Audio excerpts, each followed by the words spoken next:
think it's more about the car. I think everybody, Chip Ganassi and the Texaco Havoline Dutch has been really good. That's all I can really say. I think the engine program come up a long way. We had a fast car in testing, but we came back here with strong motors, and it's great to see.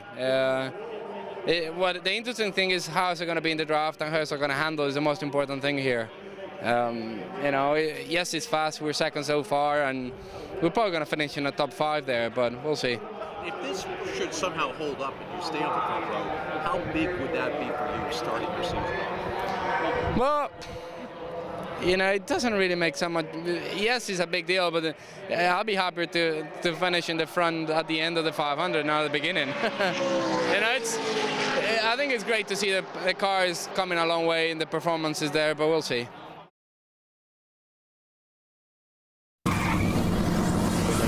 These guys have gotten smarter on their chassis, so the guys that aren't handling well, there's not as many of those guys as there used to be. Did you see anything that really surprised you? I mean, you're talking about some things, but was there anything that you said, wow, that was really different since the last time I was here? Well, not so much the last time I was here. What I've seen is the front ends of these cars are so super sensitive. I didn't have any expectations that I know they're sensitive, but I didn't realize how much. And I was up top watching David in the shootout, watching that race, and I'm not sure exactly what happened, but he got his right front fender, he got in a fence a little bit, and it moved his right front fender in a 1/4 inch, and his car immediately started pushing, and he was not a factor. Luckily, the caution came out after that, and they got a chance to adjust on their brake.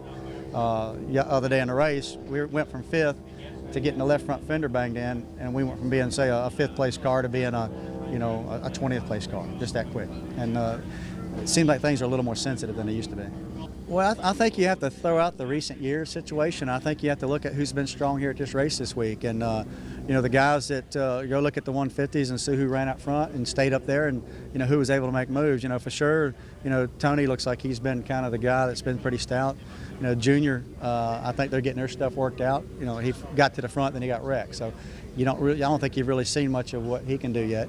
And David Gilliland, his car has been extremely fast, and he's just been, playing it smart, just trying not to do anything crazy and, let it go more in the 500. So, and there's other guys. There's a whole bunch of guys that are very capable. To me, the dominant car so far looks like it's been Stewart.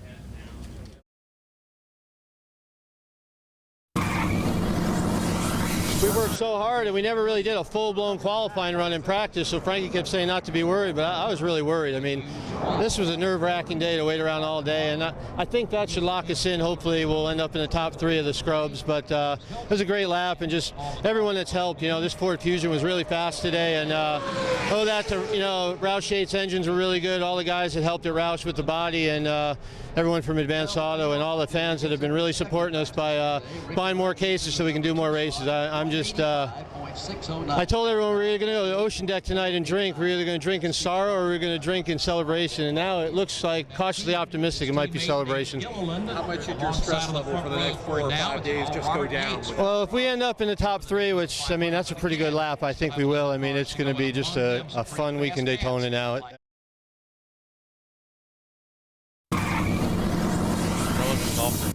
And so it was neat. It was fun. It was it was nice to play with someone like that and learn from someone like that. It was neat. You think back then Tiger was thinking, man, this guy's gonna be on the pole for the Daytona 500? No, I wasn't really. In high school my dad raced and I went to the races, but I wasn't racing myself at that time. So shortly after that, when I turned 16, was when I ran my first race. Since Sunday, have you let the historical significance sink in of what you've accomplished? Because it's a very small club of guys who won the pole for this race. Yeah, exactly. I tell everybody I'm kind of afraid to come back here next year. It can't get much better than it's been for us. But Daytona's been great to us so far, and to come out here and get the pole and finish second in the Bud shootouts, it's really special, and it's really neat for Robert Yates Racing and what we've been able to accomplish over the winter. And a lot of people counted Robert Yates Racing out last year, but I think that we got a great group of guys, and with Ricky coming back and Master Foods USA stepping up to sponsor the second car with Snickers, it's really brought our team close, and that's what you need. You hear people say chemistry all the time, chemistry, and that's what it's all about, and you can't buy that. I think that's what we're starting a new team like this week, and a lot of teams did not make the Daytona 500, but it just takes time to get that right. What do you work on the next 2 days? Are there improvements to be had, gains to be made? We're not gonna. We're gonna, go out a little bit. We're not gonna practice too much today. We're really happy with our car. Our car drives really good. It drafts really well, and we're just gonna maybe do some fine-tune adjustments. But we're very, very happy with our car, and really just looking to get the 500 here.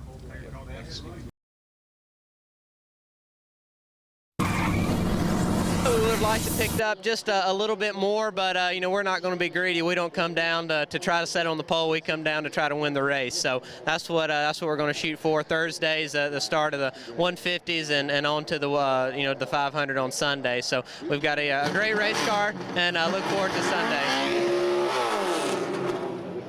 Little interruption there. It's pretty special years down here, always looking up and seeing Mark in the number 6, and certainly, the number 6 is always going to be Mark Martin's number, but it's a pleasure just to be able to borrow his ride for a few years, and, we're having a great time. Jimmy Finning's doing an excellent job with the AAA pit crew, and we're just down here having a good time trying to make it look as easy as possible. You're in the 6 now, so look up and see the 6 up on top.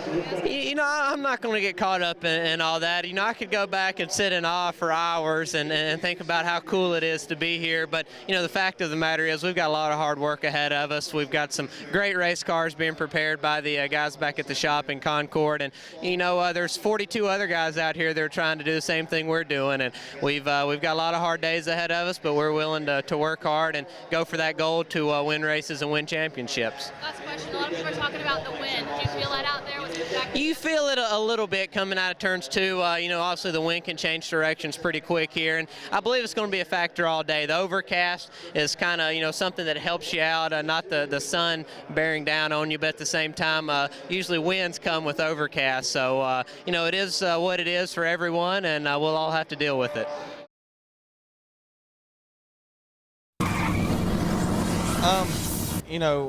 So far here at Daytona, the help that's behind me is what's changed the most. I mean, you just notice that guys are willing to push you, where last year, I was struggling to just find, a little bit of help. You had to look to guys with yellow stripes on their bumpers as well to, try to get a little bit of help. But, it's tough to say, what's really changed for me in the last year, because really a lot of things have just stayed the same.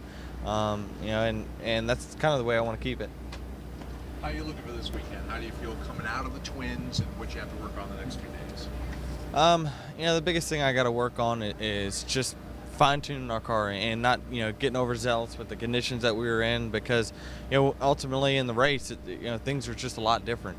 And when we get a 43 car pack out there, it's your car is gonna, whatever it was handling, it's gonna be worse. So, we got a decent starting spot, and I'm pretty happy with that, and just really fine-tuning it from here on out. You're pretty close to where you need to be when they wave the green flag on Sunday? Yeah, I'm fairly close. I'm definitely in the line that, I'd prefer. So, we're in a good spot. We're not, totally up front, but we're right there in the top 10, and that's all that matters. Handling's going to be such a big deal. After 10 laps, they're going to be strung out anyway. How much does it help your confidence to experience the success you did last year in the shootout, coming back here after running the 500 last year and coming back this year?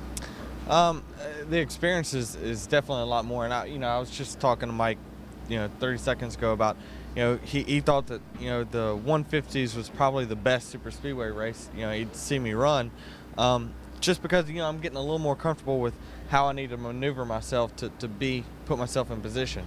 And, it's just, I told him it's just going to come with time. I'm not going to be Tony Stewart right now. I'm not going to be able to guy that's just going to motor right to the front and stay there all day. I just don't have that kind of experience on super speedways yet, but it's getting better, and that's all we can ask for. How have you adapted so quickly? It's tough to say. I mean, I don't know whether it's just the horsepower of the cars or what is it really, because obviously I'm not used to this kind of the speeds that we're running for my past or anything. So it's tough to say. I think just sometimes you adapt to certain vehicles, and the Cup cars seem to fit that better than anything right now. If you can get up to where Tony is, can you two work together, or is he kind of in a class of his own right now with how well they're running? No, Tony is awesome on super speedways, and Tony has a lot of help as well. I mean, when guys, get behind him, they want to push him because they know he can win, and they want to go to the front. So he gets a lot of help, and he knows how to get that, those runs to the lead. And I definitely think I can help him once I get there, and he can help me because he's helped me time and time again. And we're just one step behind on our setup from where they're at, but we're a lot closer from what we were, a week ago on it.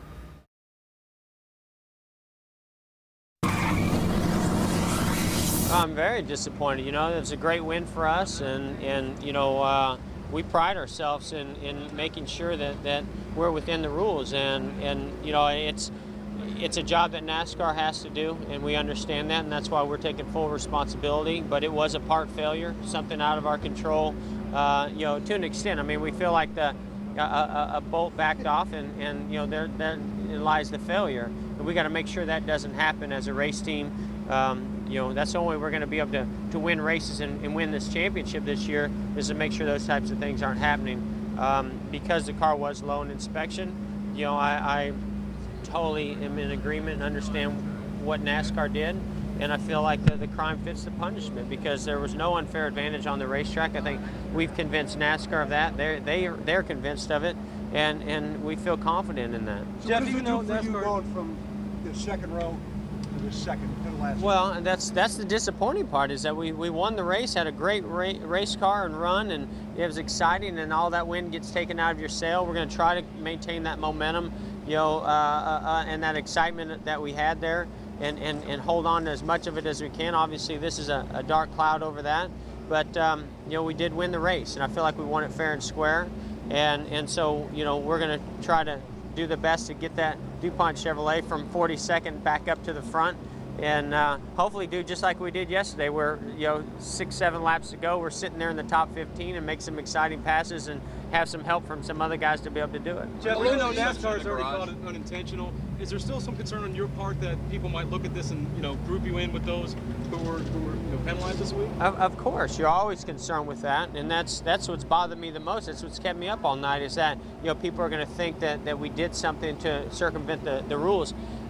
I will challenge any person in this garage area that is knowledgeable about how these cars travel on the racetrack to come and tell me that it was an unfair advantage when they know all the parts and pieces of what exactly happened. It's easy if you just say the car was low, but the car wasn't low on the racetrack. The car was low when it meets the height restriction that NASCAR goes through, and that's why the penalty is what it is. If NASCAR felt like it was any more than that, we'd be in the same position as these other guys. I wouldn't have a crew chief right now. We'd have a points fine and a monetary fine.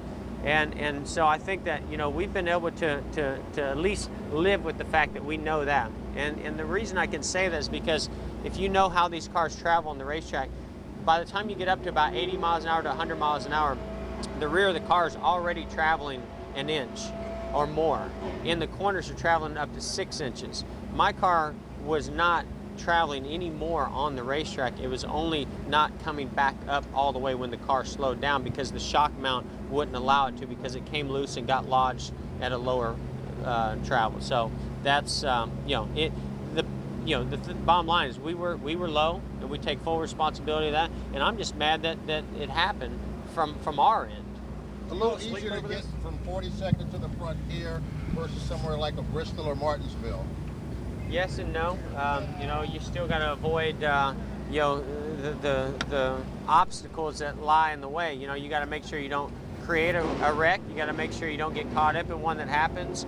Pit strategy is going to play into it. Everything. It's going to take a lot. Trust me. There's a reason why nobody's ever won this race from that far back, and we want to be the first one to do it. And I think we're capable of doing it. There's a lot of good cars that are in the back of this field that we can all work together and get to the front. 500 miles is a long way around this place too.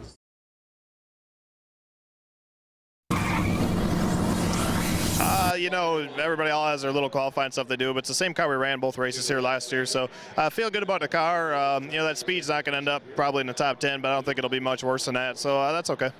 Are Everybody's talking about the wind. Does the wind a factor with you when you're out there? Well, whenever you get a headwind going on a backstretch, it just makes the track slower. You know, the backstretch is straight and the front is not. So when you have a headwind that way, it hurts you a lot more than the tailwind helps you on this side. So, but as long as it stays blowing like that, it'll be the same for everybody.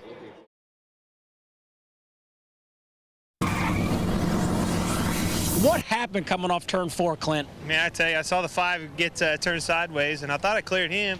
Thought I was out of the deal, and we got out of an unscathed, and somebody just clipped us in the right rear, and away she went. But it's just unfortunate. I made a mistake there coming on the pit road, and you know, it cost us a lap there, and we got it back, and the guys never gave up. We had good pit stops and everything we needed. You know, I really thought we ended up better than 18th. Need to look into that a little bit, because I really thought we ended up a little better than that. If we're going to end up on our lid, we better end up better now, huh?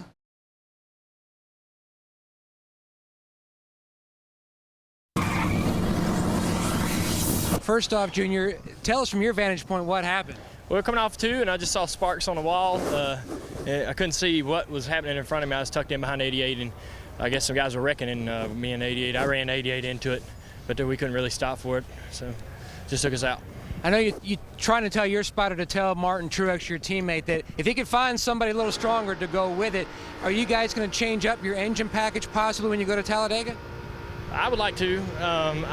We didn't bring a good bullet to the fight. You know, we didn't have everything we needed to have. We're normally a lot better than this, and it was very frustrating to try to get out there and make things happen, and the car just wouldn't cooperate. But I made some moves too. I mean, it wasn't all the race car there at the end. I wasn't making good moves, and everybody was 3 wide. You didn't know which lane to be in, and it seemed like everywhere you went, you was the wrong lane. But just frustrating. We've had really, really good stuff down here. We need to look back, and we need to just, you know, Yates is still running great with what they have, and it's probably because they're doing the same thing they've been doing all these years, and we used to really be good. And I think that if we look back and try to get our motors back in that power range and those RPMs that we used to run, we'll be better. But we ran a little more RPMs this weekend with a higher package, and just didn't work for me.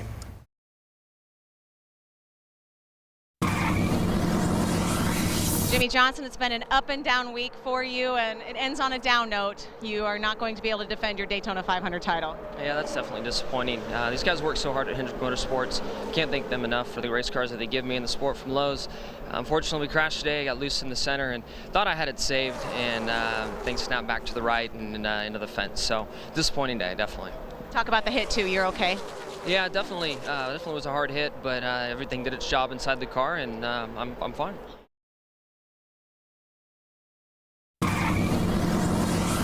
Kurt, I know the disappointment has just got to be huge. You were running up front. Can you give us any indication to how the melee happened? I couldn't hear you, but we had a good run on the 20 car, bumped into him a little bit, and we both got taken out of the Daytona 500 off of my mistake. So I hate it for my guys. They work real hard at putting together good cars, and our sponsor Miller Lite and everybody that's involved with the team. We're real poised for a good run towards the end here, and we just got bottled up, a bunch of guys sliding around, and I made the first mistake. So I apologize to the 20 car. I know it doesn't help any. He's been a great friend at all these restrictor plate races. So we'll dig out of this, and we'll be back next week in California. In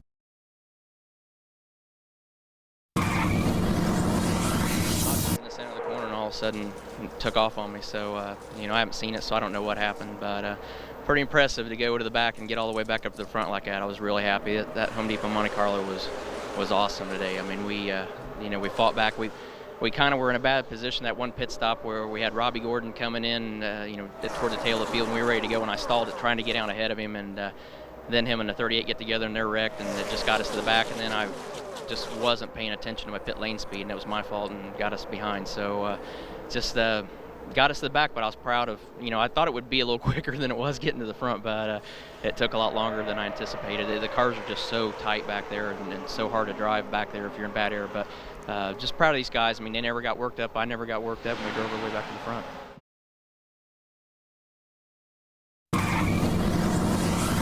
I knew sitting on the backstretch. I said, whoever beats Mark Martin today is going to be the worst guy in the racetrack, and but I'll be the bad guy. I don't care. If that's what it takes to win the Daytona 500, we're happy.